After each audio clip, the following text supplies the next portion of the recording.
इतने तंग नजर नहीं हैं कि खानदान के बाहर जाकर ना सोच सकें, तब ये बुरी बात भी नहीं है। आप देखें कि अगर गांधी परिवार को के ऊपर हम बात करें या सवाल करें, तो मुझे ऐसे कुछ ममालिक के सरबराहों के नाम बताइए जिन्होंने वजारत उज़्मा की कुर्सी को छोड़ दिया हो।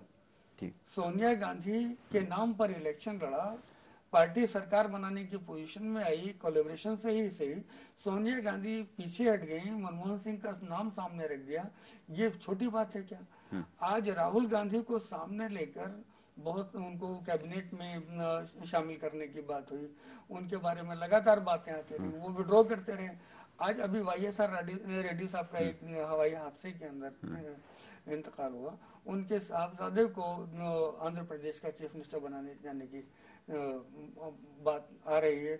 100 से ज़्यादा एमएलए दस्तखती मुहिम में शामिल हो चुके हैं जो उन्हें वजीर आला बनाना चाहते हैं। तो इसे आप क्या कहेंगे कि एक रेड्डी परिवार, एक यादव परिवार, लालू प्रसाद यादव चीफ मिनिस्टर थे, उन्होंने अपनी बीवी को, राबड़ी देवी को चीफ मिनिस्टर बना दिया, उनके साले एमपी हुए, रामविलास पासवान है, उनके भाई मेंबर पार्लियामेंट हैं, आंध्र प्रदेश के अंदर चंद्रा बाबू नायडू के ससुर वहाँ के चीफ मिनिस्टर हुआ करते थे, उनकी बेगम वहाँ पार्टी की एक मजबूत दावेदार है। तो ये मायावती को अगर आप देखें तो उनसे पहले जो उनकी फैमिली के न सही, लेकिन काशीराम का प्रोडक्ट थी मायावती। आज वो अपना वारिस, सियासी वारिस किसी को डिक्लेयर कर सकते हैं। तो ये एक मिजाज है, कुछ पॉलिसी लेकर चलते हैं। इससे पहले कि हम हिंदुस्तान में उर्दू ज़बान के हाल और मुस्तकबिल की बात करें, एक और सवाल इसी तनाजुर में जो वक्फे से पहले कर रहे थे। भारत बिलियंस ऑफ पाउंड सालाना अपने दिफा पे और असलहे की ख़रीदारी पे खर्च करता है। इतनी गुर्बत है भारत में, आप भी जानते होंगे। कई लोग फुटपाथों में पैदा होते हैं, वहीं मर जाते हैं और अजीब ज़िंदगी गुजारते हैं। तो क्या आपको ये ध्यान आता है या वहाँ हिंदुस्तान के अरबाब इख्तियार कभी सोचते हैं कि ये पैसा, ये इतना सरमाया, इतने वसाइल जो है वो असलहे की ख़रीदारी और दिफा के नाम पर वहाँ खर्च किए जाते हैं? अगर यही पैसा वहाँ गुर्बत के खात्मे पर खर्च हो तो बहुत सारे लोगों की भलाई हो सकती है। बहुत अच्छा सवाल है, मगर मेरी मौदबाना दरख्वास्त है कि एक बार यही सवाल आप अपने आप से भी करें जो सवाल आपने मुझसे किया है। तना मेरी हुकूमत को, मेरे मुल्क को इस पर सोचने की ज़रूरत नहीं है, पाकिस्तान को भी इस पर सोचने की ज़रूरत है, पाकिस्तान की हुकूमत को भी इस पर सोचने की ज़रूरत है। फिर जब दोनों मिलकर सोचेंगे तो ये ज़्यादा आसान हल दिखाई देगा कि हम दोनों ही गरीब मुल्क हैं और दोनों ही अपने दफा पर इस कदर ज़्यादा खर्च कर रहे हैं कि अगर उस खर्चे में कमी की जाए तो माशी हालत दोनों ममालिक की बेहतर हो सकती है। तब हमें समझ में आएगा कि आखिर कौन सी वो ताकतें हैं जो हम दोनों को मजबूर कर रहे हैं कि एक दूसरे से डरा कर, खौफजदा करके अपने दिफाई निज़ाम पर इतना खर्च करें, और इस दिफाई निज़ाम के लिए हम किन के मोहताज हैं, किन से हम मदद हासिल करें। ये जो बात आप जिसकी निशानदेही कर रहे हैं, ये बात अब पाकिस्तान में भी और हिंदुस्तान में भी आम आदमी, गरीब आदमी, उसकी समझ में आ चुकी है कि हमें लड़ाने की कोशिश कौन कर रहा है, अपना असला कौन बेचना चाहता है।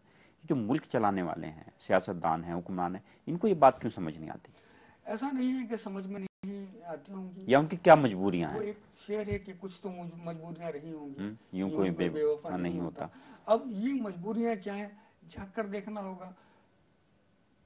इसमें कयासा रही की जरूरत नहीं है, लेकिन जिसकी तरफ मैं इशारा कर रहा था, ये दोनों तरफ सोचने की बात है। जब हम नजदीक आते हैं तो बेचैन कौन होता है? जब शर्म शेख में यूसुफ रजा गिलानी और डॉक्टर मनमोहन सिंह मिलते हैं तो बेचैन होने वाला खेमा कौन सा है? जब हम उसको आइडेंटिफाई कर लेंगे, उसकी नीयत को समझ लेंगे, तो ये मसाइल अपने आप हल होते चले। बनी साहब, आपका ताल्लुक एक बहुत बड़े उर्दू मीडिया ग्रुप से है। इस वक्त हिंदुस्तान में उर्दू फैल रही है, सिमट रही है, उर्दू पढ़ने वाले उनका दायरा वसी हो रहा है, या वहाँ हालात वो तशवीशनाक मुस्तकबिल की खबर दे रहे हैं इस ज़बान के हवाले से? इस ज़बान के हवाले से मैं हिंदुस्तान में उर्दू ज़बान का एक रोशन मुस्तकबिल देख रहा हूँ। तकरीबन 18 बरस पहले सहारा इंडिया परिवार ने शुरू किया उर्दू ज़बान में मंथली मैगजीन राष्ट्रीय सहारा के नाम से। आज 1 दर्जन से ज़्यादा जगहों से हम सहारा उर्दू रोज़नामे की शक्ल में निकाल रहे हैं। हिंदुस्तान का सबसे बड़ा उर्दू वीकली हम निकाल रहे हैं, اردو منتھلی ہم نکال رہے ہیں. جی. بہت جلد اردو نیوز ایجنسی شروع کرنے جا رہے ہیں. اچھا. اردو کا چینل ہم بہت جلد شروع کرنے جا رہے ہیں. ہندوستان کے باہر یہاں London, New York, Toronto, Jeddah, Dubai سب جگہوں سے اردو کے اخبار شروع کرنے کا ارادہ رکھتے ہیں. اس سب سے قطع نظر اگر آپ دیکھیں تو جتنے ہمارے ہندی نیوز چینلز ہیں ان پر بولی جانے والی زبان اردو ہے. ہندوستان کی فلم انڈسٹری بہت مقبول فلم انڈسٹری ہے. اس میں آپ نغمے دیکھیں وہ سب اردو زبان میں ہیں.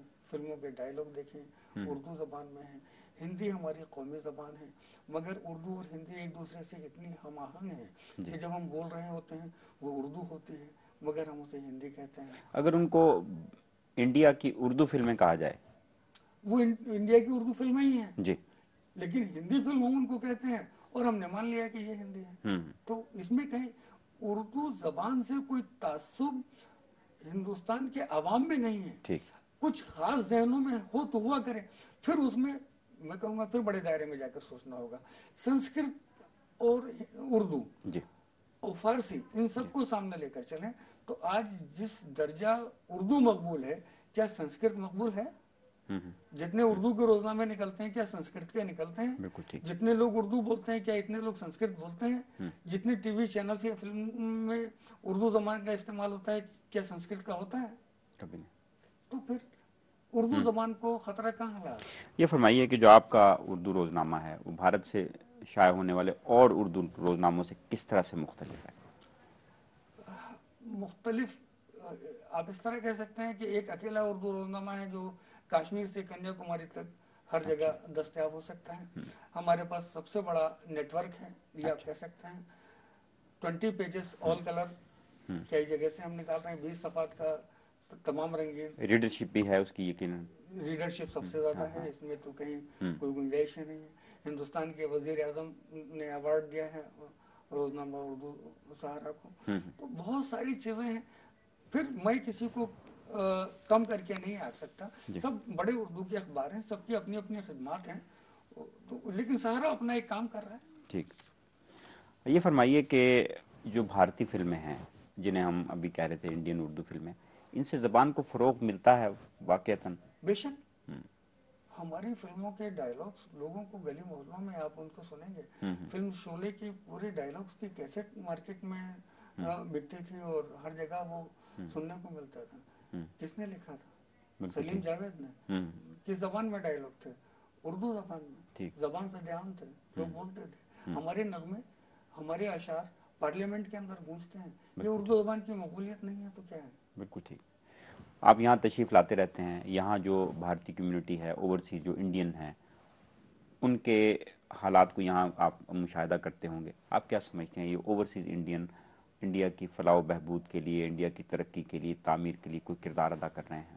میں جب ہندوستان کے باہر آتا ہوں، بالخصوص انگلینڈ آتا ہوں، تو مجھے 1947 کے پہلے کا ہندوستان دیکھنے کو ملتا ہے. یہاں پاکستان کے باشندے، ہندوستان کے باشندے ایک ساتھ اس طرح ایک کمیونٹی کے طور پر گھل مل کر رہتے ہیں کہ وہ 1947 سے پہلے کے ہندوستانی دکھائی دیتے ہیں. ان میں کون سا پاکستانی ہے کون سا ہندوستانی ہے بڑا جھانک کر دیکھنا پڑتا ہے. جب آپ بہت قریب کے معلوم کرو گے ارے یہ تو کراچی کا ہے اور یہ تو دلی کا ہے. ایسے آپ ملیے بات کیجئے تو نہ تو لباس میں، نہ انداز میں، نہ بول چال میں. اور مجھے ایسی جگہوں پر جا کر نماز پڑھنے میں، لوگوں کو روزہ رکھتے ہوئے نماز پڑھتے ہوئے دیکھنے میں بہت اچھا لگتا ہے. اس لیے کہ وہاں وہ اس ملک پر آ کر اپنے مذہب کو بھی زندہ رکھیں اور ایک ایسی ہم آہنگی کا نظارہ پیش کر رہے ہیں کہ یہ سرحدیں صرف زمینوں کو بانٹ سکتی ہیں، دلوں کو نہیں بانٹ سکتے. اگر دلوں کا ملن دیکھنا ہے تو ایسی جگہوں پر آ کر دیکھا جائے. بالکل ٹھیک.